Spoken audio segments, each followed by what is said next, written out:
Excited to be with you today. We're going to continue our series in Matthew. And if you're taking notes, the title of today's message is The Mark of the Believer.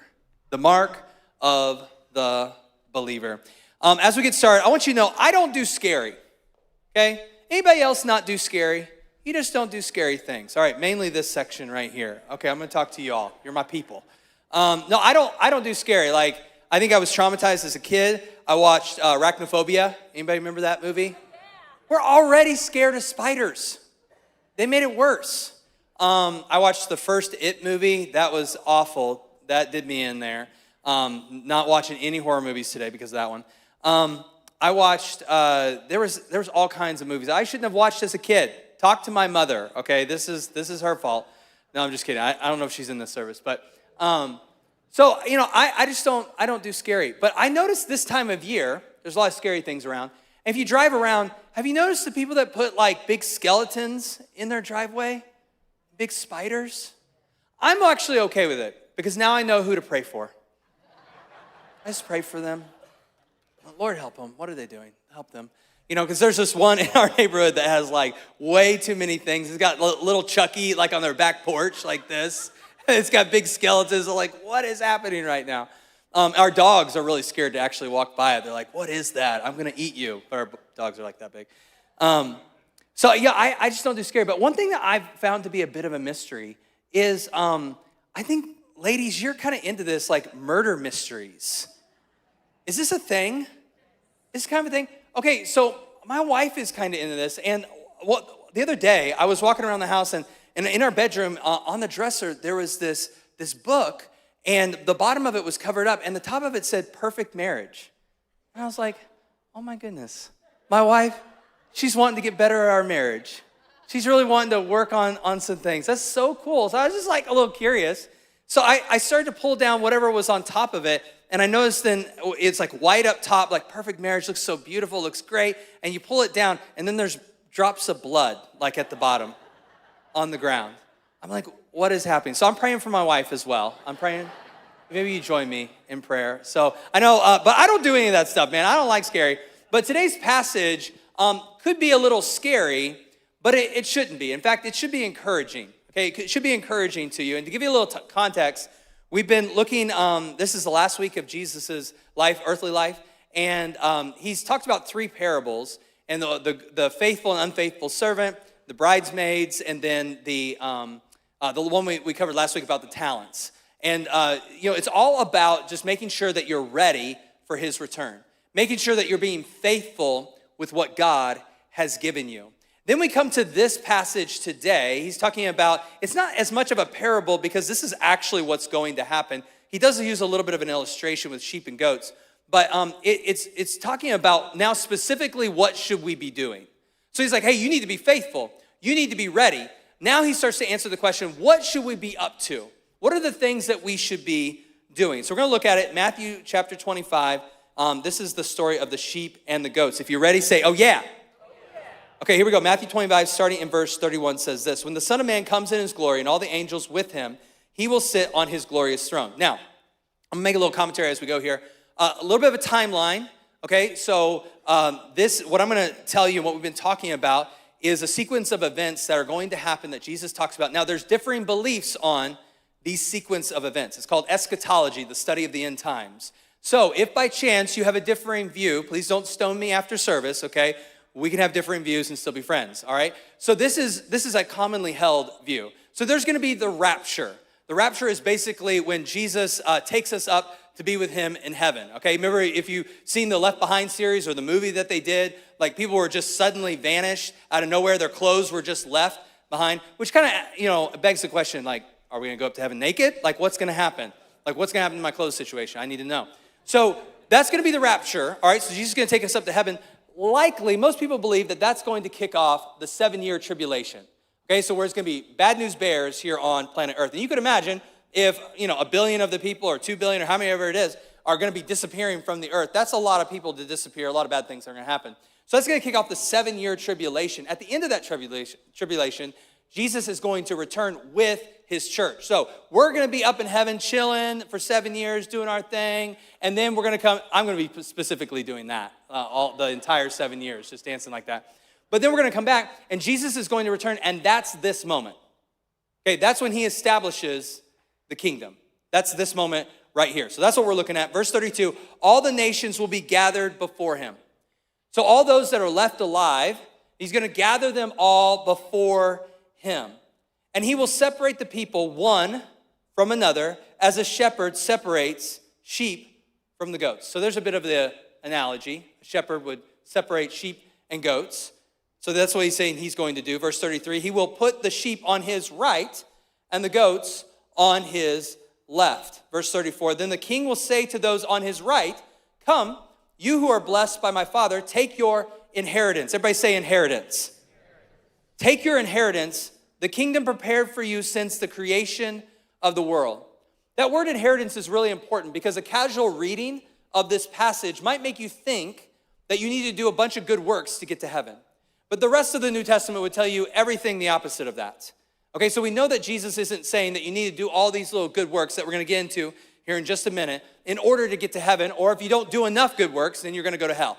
Okay, that's not what he's talking about here, because inheritance is not something you earn, it's something that you get as a result of relationship. And whoever puts their faith in Jesus and receives the gift of salvation is adopted into the family of God. And because of that, now you get to have the rights to the inheritance. What's the inheritance? Heaven, the kingdom of God. Like as a child of God, you get to receive that gift from God. So these people on the right, the sheep on the right, they are children of God. They are children of God not because of the good works that they've done, but because they've exercised faith. They've received the gift of salvation. That's how you receive the gift of salvation, is by faith and faith alone. So as we read this, I just want you to keep that in mind. It's an inheritance. You receive the gift of salvation by faith. Verse 35, for I was hungry and you gave me something to eat. Now he's talking to those on the right. I was thirsty and you gave me something to drink. I was a stranger and you invited me in. I needed clothes and you clothed me. I was sick and you looked after me. I was in prison and you came to visit me.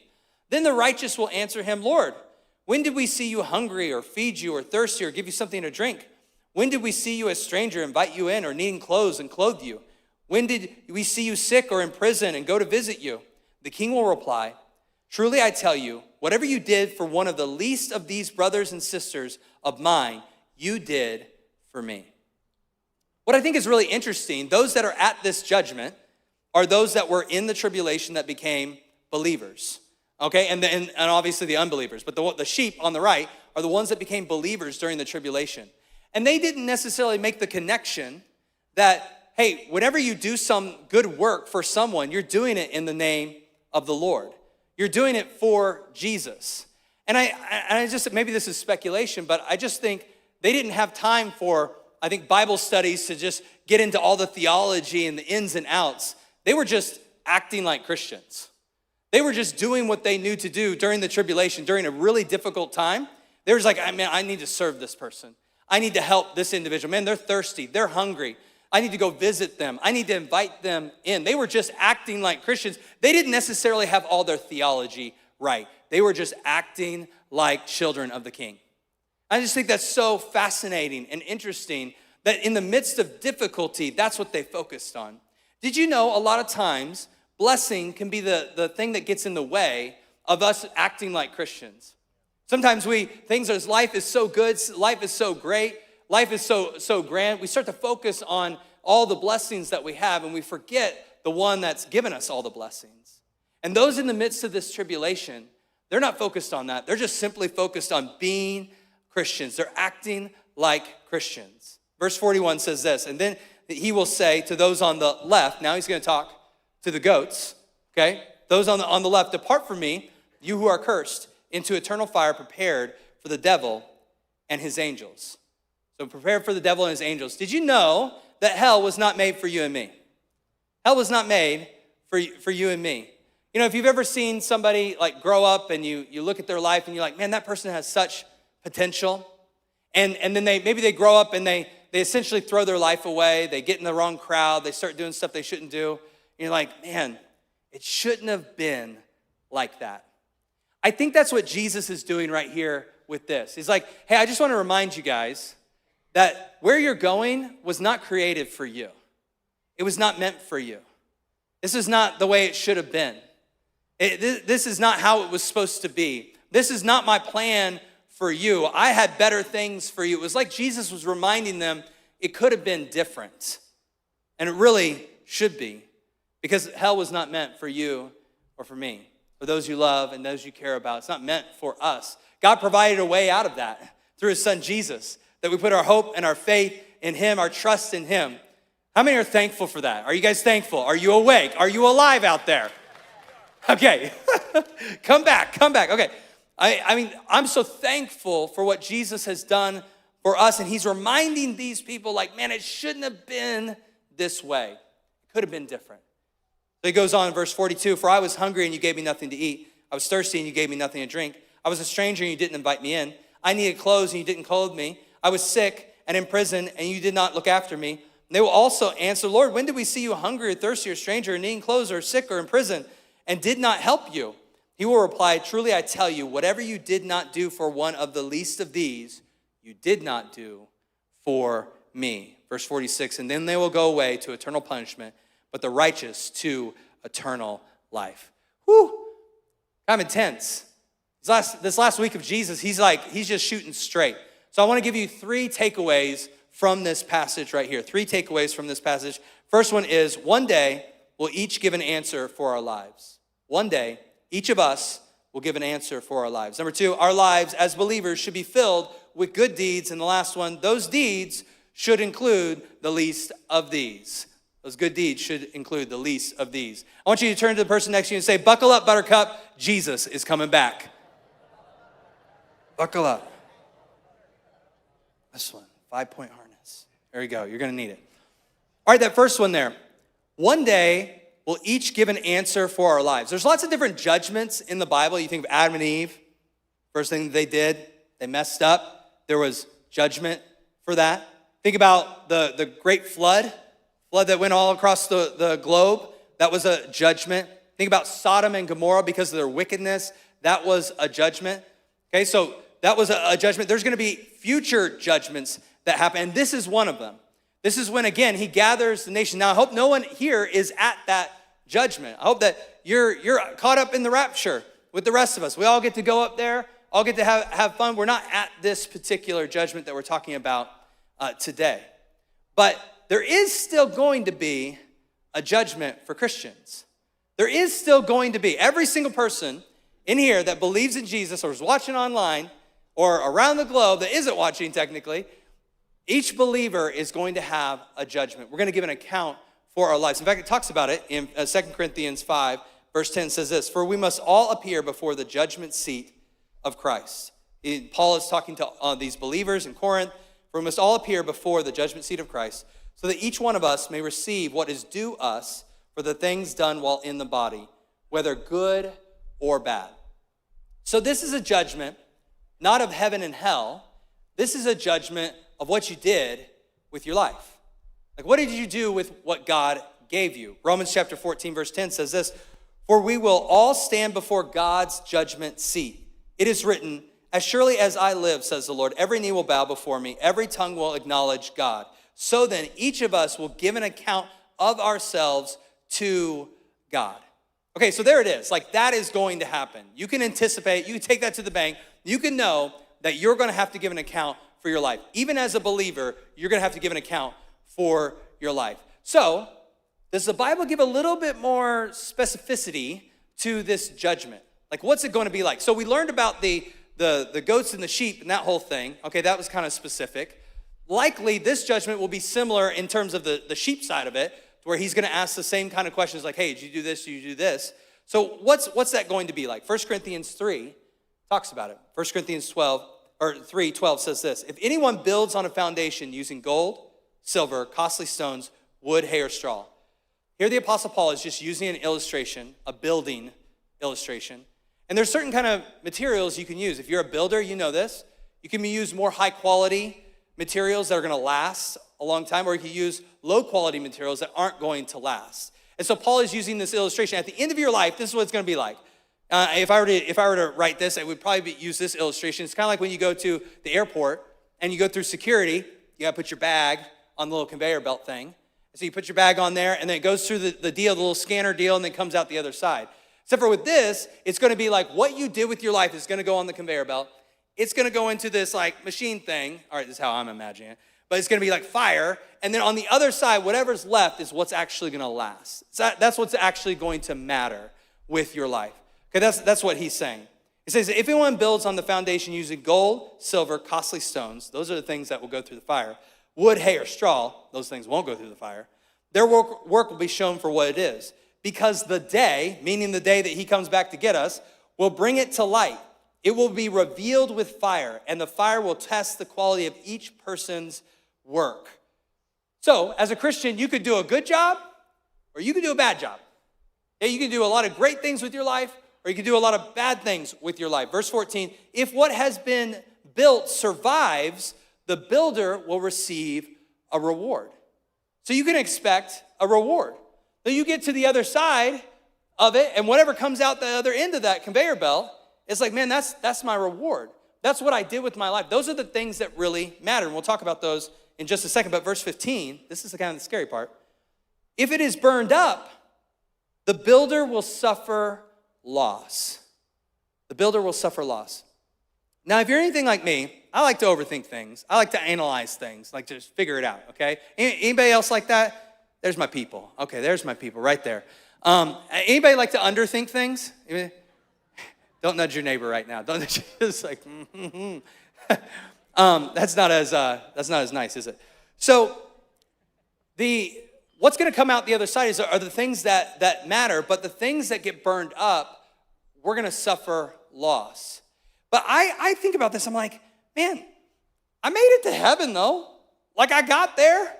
Like, isn't that going to be enough? I mean, it's hard for me in my mind to reconcile like perfection and then like somehow being disappointed that I didn't get everything that I wanted. Like, it's hard for me to reconcile that, but yet it still says this, that they will suffer loss. I started to think about, well, what are the things that we work for in this life? The things that we see as valuable in this life, the things that we put effort towards. I think about, saving for retirement, letting that build up so you can have kind of like eventually not have to work so hard. And that's a good thing. Or, the equity in your house, or getting a nice car, or buying a house, or your savings account, like all things that you can accumulate in this life. I mean, those things matter. And here's how I know those things matter, because if you did this to me, it would matter to me. I want you to imagine all the things that you have in this life in terms of materially. Okay, your house, your car, the equity in your house, your checking account, your savings account, your 401k, the equity in your business, all of those things.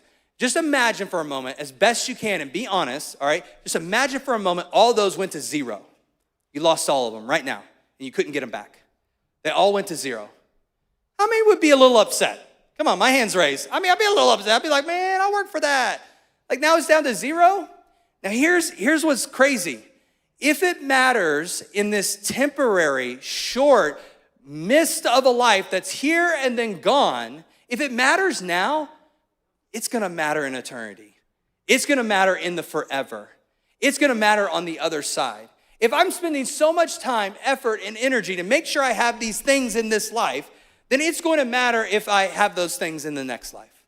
It's going to matter. So when we have that judgment, it's going to matter. For some people, they're just going to get through. In fact, that's what he says. He says that you continue on. If it is burned up, the builder will suffer loss. So what they get on the other side is just a bunch of ashes. It's like all that they did was burned up. But will be saved, even though only as one escaping through the flames. I don't want that to be me. I want to be able to take things with me. In fact, Jesus talks about this. He talks about it in Matthew 6. He encourages us not to store up treasure here on earth. Chapter 6, verse 19 says, do not store up for yourselves treasure on earth where moth and vermin destroy and where thieves break in and steal, but store up for yourselves treasure in heaven where moths and vermin do not destroy and where thieves do not break in and steal. Again, he's reaffirming that what you gain in this life is temporary, but what you gain in the life to come is forever. It's forever, which leads to the next point. Our lives as believers should be filled with good deeds. So how do you get that reward? How do you get those things? How do you make sure on the other side of the conveyor belt there's still something to show for your life in eternity? You got to make sure you have good good deeds. And it's not just about having faith, it's about having something that shows for your faith. In fact, that's what Jesus is saying with this whole judgment. Again, that's why it's kind of confusing. Be like, wait, do I need to do good works to get to heaven? Or do I, how does that work? No, they're believers, and because they're believers, they do good deeds. Not good deeds makes them a believer. You got to make sure that order's right. They put their faith in Jesus, and as a result, now their faith says, I got to do something. There's got to be action. It's not just theory. It's not just something that I talk about. It's something I actually do. In fact, James chapter 2 talks about this. He says, what good is it, my brothers and sisters, if someone claims to have faith but has no deeds? Can such faith save them? Suppose a brother or sister is without clothes and daily food. If one of you says to them, go in peace, keep warm, well fed, but does nothing about physical needs, what good is it? In the same way, faith by itself, if it is not accompanied by action, is dead. But someone will say, you have faith, I have deeds. Show me your faith without deeds, and I will show you my faith by my deeds. In other words, he's saying, listen, genuine faith has good deeds that follow. If you're genuinely a Christian, you should be able to see with your life that you're a Christian. That's what he's saying here, and that's what Jesus is pointing out. He's saying, those on the right, look, I know that you're a Christian, not because you did all these things, but you have genuine faith, and because you have genuine faith, you did those things. On the outside, I can see that's what you did. And on the left, those things you didn't do because you don't have genuine faith. You're not a part of the kingdom of God. So what are those things? Again, we talked about the parables. You need to make sure you're faithful before Jesus comes back. You need to make sure you're ready. Okay, so what are the specific things that we should be doing? We read them just a minute ago, but I'll summarize them for you. Feeding the hungry and the thirsty, showing hospitality, giving to the poor, caring for the hurting, visiting those who are mistreated, persecuted, ended up in prison unjustly, or even if it was justly. Caring for those in need. That should be what characterizes a Christian. Someone that shows on the outside that they are a believer. But there's another thing to this I think is interesting. This is why I made the third point here. He says an interesting phrase. He says to the least of these. He says to the least of these. That's the third point. Those deeds should include the least of these. Should include the least of these. As I think this is something that's human, but usually expect something in return if you do something, right? So you do something for somebody else, then you oftentimes expect something in return. You work hard at work, oftentimes you expect a raise eventually, right? Like you're doing a good job, and that's not wrong. You're doing a good job, you expect a raise. You help someone move, then you call them up like, hey, I'm moving. You want some help in return, right? You help someone with their business, and so you expect them to help them to help you with your business. But Jesus says here, that's not how it's going to be. That's not how it's going to be. I want you to do this for the least of these. In other words, I want you to do good deeds for those that can't pay you back, those that can't give back to you. I want you to give without wanting anything in return. And here's what's so beautiful. The reason he wants us to do that is because that's the very thing he's done for us. Think about it. What can you give back to God? He gives us salvation. He gives us life. He gives us hope. Be like, okay, God, let me get my checkbook. I'm going to write you a check real quick. I'm going to give you my car. God doesn't need a car, even if it's a nice one. He doesn't need a car. He doesn't need our money. He doesn't need anything. We can't give anything back to him. To him, all of us are the least of these. And while we should do good things for everybody, even those that technically could pay us back, we should do things for those that can't pay us back. Could do nothing in return. Nothing in return. I'm going to give you, just get real practical, and then we're going to take the offering here in just a moment, talk more about that here in just a second. But, what can we do? What does Jesus expect us? I put it into 3 words: to be, go, and give. To be, go, and give. First one is to be. It's just simply live like a Christian. It's simply, and this is a challenge for all of us, including myself, that we would see needs around us and say, you know what, I'm not going to ignore those things. I'm going to lean in and say, God, what do you want me to do about that? How can I help? What could I do? How could I contribute? How can I be a part of the solution? I love this because this story came in from our church. A guy wrote in about how this very thing happened. This was someone being a Christian, not just in theory, but in action. Love this. He says this, I came to church during a time where my relationship was on the brink of failure and my family falling apart. I was introduced to Jake and his beautiful family, who truly surrounded me with compassion, comfort, and a shoulder to lean on. They invited my family to dinner at their house, invited me to a small group and a basketball group where I had such an amazing time and met kind people. At the time, I didn't have a vehicle and was looking for a new job.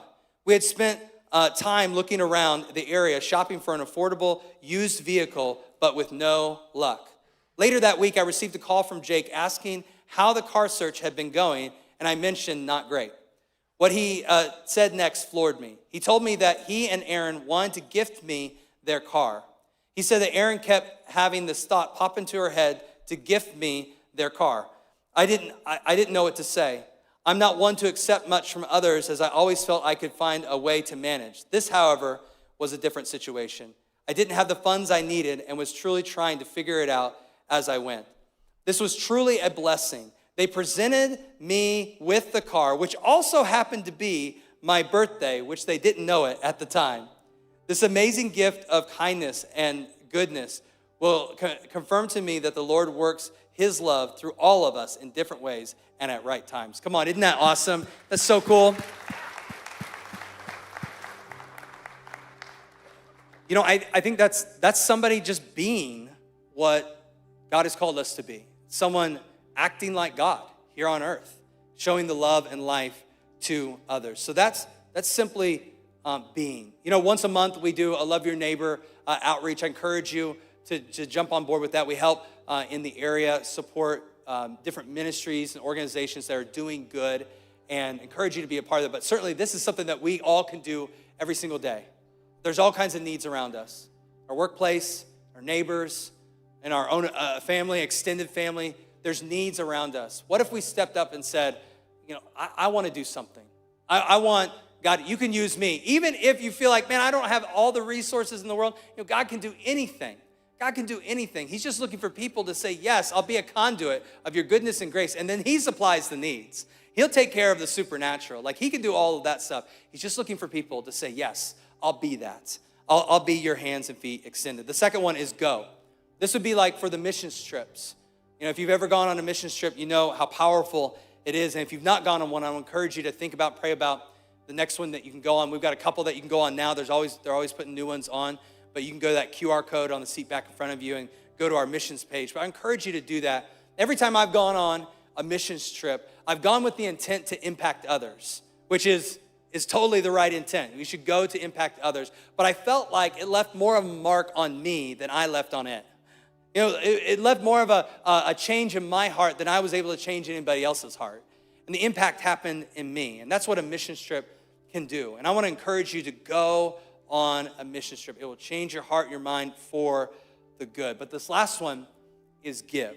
The last one is give. And this is what Kingdom Builders is all about. We partner with tons of different organizations around the KC area and around the United States and literally around the world. And we help support them in a big, big way. You know, it was crazy, as we have found with this Matthew series, it's like God totally lines up exactly where he wants the passages to land. And as I was meeting with Pastor Scott, you know, I was realizing like, hey, this is really like a Kingdom Builders thing. And what's so funny and so interesting is like the next week we're doing Forward 2.0. Like that's the next week. So, but this is like all about like helping others and reaching out to them. And I was like, man, that's so like God. He's like, hey, I'm going to use you to take care of, you know, the expansion here. And I'm going to call some of you to do some major sacrifice, all of that stuff. But what I want us to do first is I want us to think about others. I want us to think about our community. I want us to think about those in need. I want you to think about the least of these. That's what this is all about. So this was like not planned by myself or Pastor Scott or anybody else other than planned by God. He's the one that was orchestrating all of it. And so, you know, it's really cool. This past week, as I was preparing for this message, I was talking to a few folks, and someone mentioned that somebody here in the church, what they do is they have a separate checking account that they put money in, that they have available, ready to go for whenever a need would arise. I thought, man, that's such a great idea. Like, just have a separate like thing that they put money into, And that whenever a disaster happens or some kind of need arises, man, there's money right there to be like, hey, we can help. That's planning for it. That's being ready. In fact, they had a situation where a lady, her husband left her and ran off, and then she's left, didn't have anything in her name. She didn't have any money. And so this family from Summit Park stepped in and said, hey, we want to help. We want to help you. In fact, we've got this money, this separate checking account that we use, and it's actually separate from the benevolence. So like I say, have multiple checking accounts to help people. And they say, hey, what we're going to do is we're going to give you the debit card, and you can go and you can use it, and we're going to make sure there's enough money in there so you can get back on your feet. I'm like, man, that's the church being the church right there. That's what it's all about. Yeah, we could clap, we could celebrate. That's so cool. And so that's what this is. This is all about, helping others. So that when I stand before God, when I stand at the judgment seat of Christ, I want to make sure I've got something that lasted forever, something that made a difference. I know that you want the same. And it's things like this. It's where we make sacrifices saying, I'm not going to spend that on myself. I'm going to make sure others are taken care of. That's what this is all about. So Kingdom Builders, we're going to pull up a slide up here on the screen. Here are the different Kingdom Builder partners that we partner with. So I'm just going to mention a few of them. Shelter KC helps the homeless. Hillcrest Transitional Housing helps those get into a permanent location. Lee Summit Social Services helps the elderly or people in this area have the things that they need. Harvest KC, Harvesters KC, that's a food pantry. Many of you have helped with that and helps those with food insecurity. God's Bucket Brigade helps the homeless. And so takes a 5-gallon bucket, puts all the needs in them and hands them out to the homeless around the community. It's expanding in a big way. Super, super cool. A21 helps those that are into human trafficking, helps them get out of that and rescues them from that. World Serve International helps those that don't have clean water, so they dig wells for them. Convoy of Hope, many of you obviously know what they do, disaster relief, help feed kids around the world. Speed the Light helps the missionaries with equipment and communication and vehicles. Then Found and Woven helps those that have suffered from an abortion, been traumatized by that situation, helps them get back on their feet. Teen Challenge helps those that are teenagers that need help with academics or maybe have gotten into the wrong crowd, helps them get back onto their feet. Mercy Multiplied helps those like on the adult front, kind of what Teen Challenge does, from addiction and different things that they're involved in. And then One Hope that was the last one I wanted to read to you. I almost had it memorized, guys.